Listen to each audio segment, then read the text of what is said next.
கருப்பனை விட வெள்ளையின் உயர்ந்தவனும் அல்ல. இந்த உலகத்தில் உயர்ந்தவர்கள் எல்லாம் இல்லாபி தக்வா, யார் அல்லாஹ்வை பயந்தானோ அவன் மாத்திரமே உலகத்தில் உயர்ந்த மனிதன் என்று. தக்வா உடையவர்கள் தான் உயர்ந்தவர்கள். நிறத்தால் உயர்வு கிடையாது, மொழியால் உயர்வு கிடையாது என்பதை எம்பெருமான் ரசூலுல்லாஹி ஸல்லல்லாஹு அலைஹி வஸல்லம் சொல்லிக் கொடுத்தார்கள். இன்றைக்கும் கூட அமெரிக்காவிலே வெள்ளை மாளிகை, வெள்ளையர்கள் மாத்திரமே உள்ளே நுழைவதற்கு அனுமதிக்கிறது. கேசிஸ் கிளே என்கிற ஒரு மிகப்பெரிய மனிதர் பதிவு செய்கிறார், நான் எப்படி இஸ்லாத்தை ஏற்றேன் என்று. கேசிஸ் கிளே சொல்கிறார், நான் ஒரு கருப்பினத்தை சார்ந்தவன். என் தாயோடு நான் அந்த அமெரிக்க வீதியிலே சென்று கொண்டிருக்கும் போது தாகம் எடுக்க ஒரு கடைக்கு சென்று தண்ணீர் கேட்க நீ கருப்பினத்தவன் வெளியே செல்லென்று என்னையும் என் தாயையும் அவர்கள் துரத்தி அடித்தார்களே. எனக்கு கவலை ஏற்பட்டது, கோபம் ஏற்பட்டது.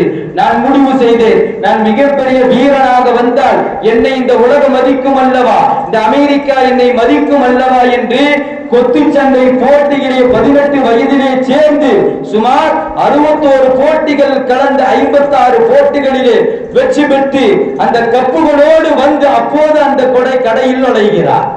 இப்போது நான் ஒலிம்பிக் சாம்பியன், என்னை போல் யாரும் குத்துச்சண்டையா போடவில்லை, நான் மிகப்பெரிய வீரன் என்ற சந்தோஷத்திலே இப்போது என்னை நீங்கள் ஏற்றுக்கொள்வீர்கள் தானே என்று போக, இப்போதும் உனக்கு இந்த கடையில் இடம் கிடையாது என்று அடித்து விரட்டுப்பட்ட போது அப்போது முடிவெடுத்தார், இஸ்லாத்தை அறிந்து கொண்டார். அவர்தான் முகமது அலி என்கிற குத்துச்சண்டை வீரர். கருப்பினத்தால் ஒதுக்கப்பட்ட போது இஸ்லாம் எனக்கு மிகப்பெரிய சமத்துவத்தை எனக்கு தந்தது. இஸ்லாத்தில் இந்த பாகுபாடு கிடையாது.